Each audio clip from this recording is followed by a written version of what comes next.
Terima kasih Anda masih menyaksikan Apa Kabar Indonesia Pagi. Pemirsa, perintah efisiensi anggaran dari pemerintah berimbas kemana-mana termasuk perumahan belasan jurnalis TVRI dan RRI. Buntut pemecatan tersebut, pimpinan Lembaga Penyiaran Publik Televisi Republik Indonesia dan Radio Republik Indonesia kena semprot anggota Dewan saat rapat dengar pendapat dengan Komisi 7 DPR RI.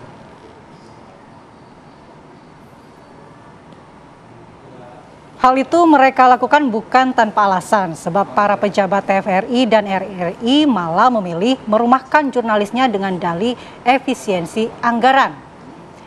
Padahal ada opsi lain seperti memotong pengeluaran para atasan. Sebelumnya Presiden Prabowo Subianto memerintahkan efisiensi anggaran belanja kementerian dan lembaga sebesar Rp256,1 triliun untuk tahun 2025. Perintah tersebut berdampak pada lembaga penyiaran publik. Menurut Aliansi Jurnalis Independen atau AJI, ada 1000-an jurnalis TVRI dan RRI yang di-PHK akibat efisiensi anggaran ini. Cukup banyak ya. Banyak banget, 1000 mah. Dirumahkan. Yang dirumahkan ini karena sebenarnya salah nangkep gitu ya perintahnya. Nah, ini Ketua Komisi 7 DPR RI Saleh Daulay yakin bahwa Presiden Prabowo Subianto sebenarnya tidak ingin kebijakan efisiensi anggaran ini justru mengorbankan para pegawai dengan adanya pemecatan atau PHK. Nah, Saleh ini juga menekankan informasi yang berkembang di media sosial terkait pemecatan pegawai karena kebijakan efisiensi anggaran tidak ada lagi. Apalagi saat ini merupakan momen menjelang bulan puasa. Saya bilang, Bapak sampaikan di media. Barulah saya lihat di urut TVRI bicara di antara puasa. RRI juga bicara di RRI juga. Tapi apa yang disampaikan oleh Pak Putra Nababan ini karena ini core-nya. Makanya tadi begitu Bapak bicara langsung itu yang saya tanya. Saya minta itu memang nanti secara internal itu yang tadinya sudah megap-megap ini karena memang merasa siap-siap untuk keluar. Itu langsung diberitahu Pak. Kembalikan mereka. Ini menjelang Ramadan ini. Bapak ngerti nggak menjelang Ramadan itu gimana pikiran mereka? Ya kan? Jadi mudah-mudahan pada saat Ramadan ini mereka tetap bisa fokus bekerja untuk mengembangkan dan berkontribusi. Kan periksain udah dijadwalkan, bukan karena ada isu ini ya, bukan.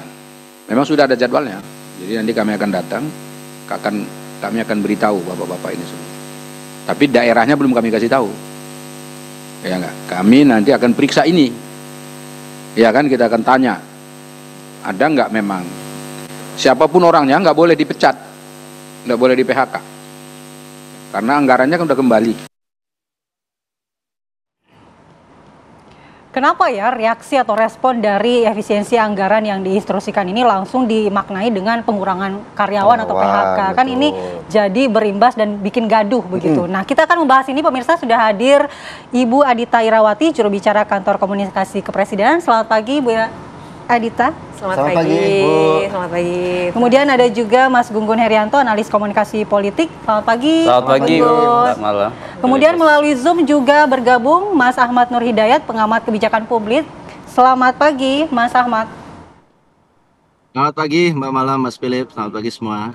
Selamat pagi, Mas. Saya langsung mau ke Bu Ida dulu. Bu, ini kan sebenarnya Pak Prabowo kan sudah menginstruksikan memang harus melakukan efisiensi anggaran. Tapi kemudian yang sekarang ramai, kemudian gaduh, malah terjadi pemecatan di beberapa kementerian begitu dan juga lembaga, termasuk di Republik Indonesia, radio dan juga televisi. Sebenarnya apa sih yang ingin dimaknai dengan efisiensi dari Presiden Prabowo Subianto ini apa, Bu?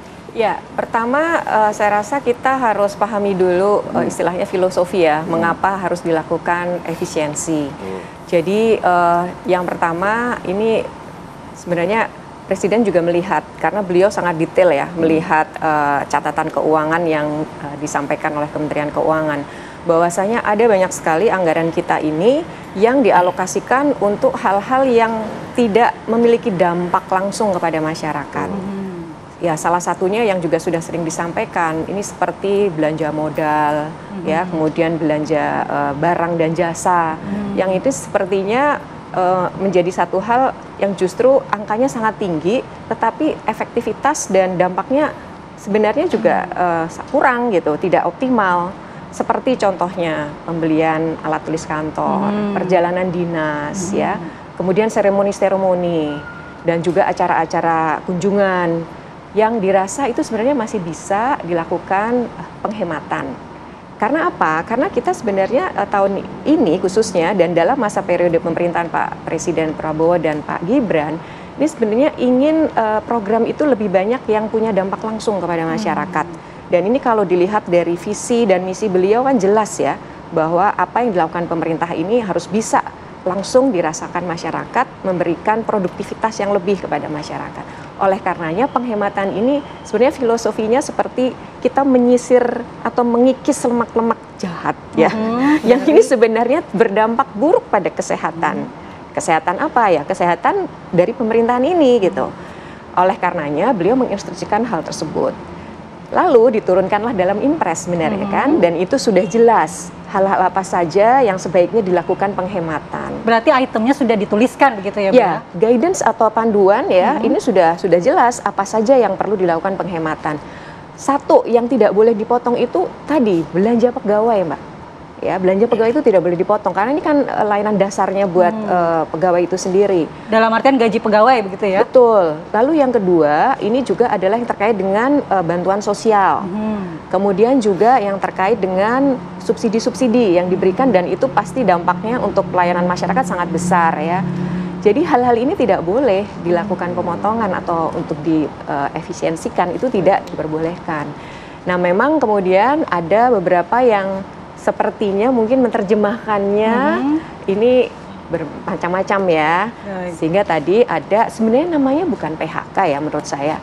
Kalau coba ditelisik lagi dan sudah dikonfirmasi juga kepada pihak TVRI karena kita bahas itu dan RRI, pada umumnya yang dilakukan memang adalah adanya kontrak yang sudah selesai berakhir umumnya kepada pegawai-pegawai yang memang itu kontributor ya, dan mereka memang kan ada satu kemitraan kerja dengan pihak TVRI atau RRI yang memang sudah selesai begitu. Tapi normalnya bisa dilanjutkan sebenarnya kan ya Bu ya? Ya, ini adalah keputusan dari pihak lembaga yang bersangkutan.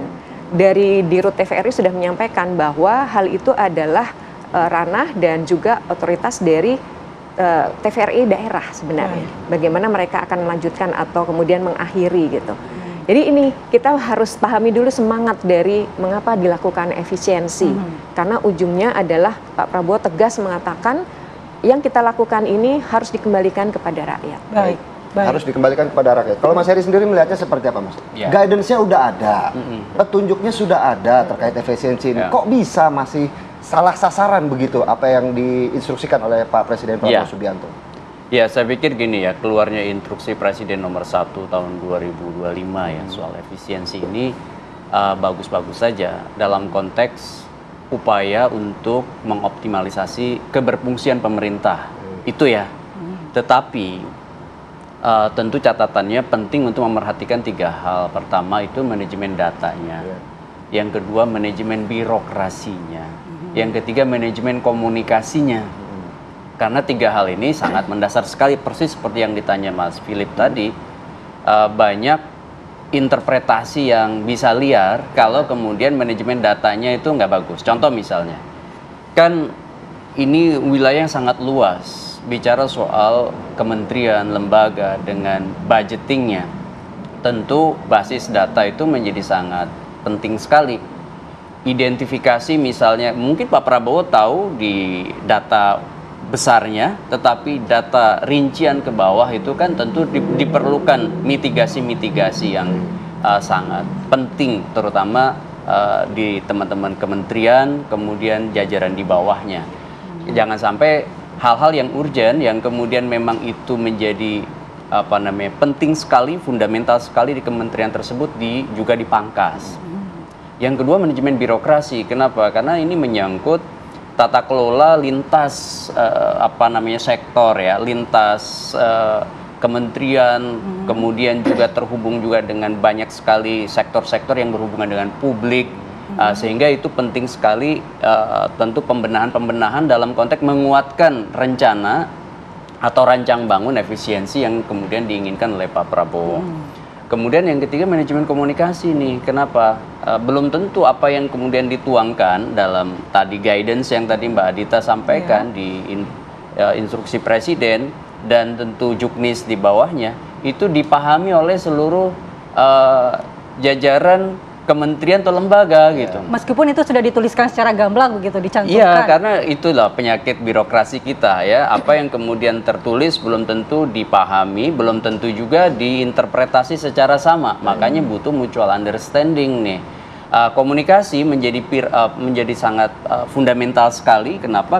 Kalau salah, ya itu jatuhnya nanti bisa kemudian liarnya efisiensi itu tafsirnya dan diimplementasi kebijakan itu salah dalam pengambilan keputusan, sehingga kemudian bukannya menunjang efektivitas birokrasi nanti yang ada malah kemudian menimbulkan banyak paradoks terutama dalam pelayanan publiknya gitu. Baik, kita akan minta tanggapan dari Mas Ahmad. Mas Ahmad, kalau mendengar tadi penjelasan Bu Adita, kemudian juga tanggapan dari Mas Gun Gun, mungkin Mas Ahmad ada pandangan terkait dengan kebijakan efisiensi ini, pengimplementasiannya seperti apa sih? Tapi dijawabnya nanti selesai jeda ya, Mas Ahmad. Kita jeda terlebih dahulu di Apa Kabar Indonesia Pagi.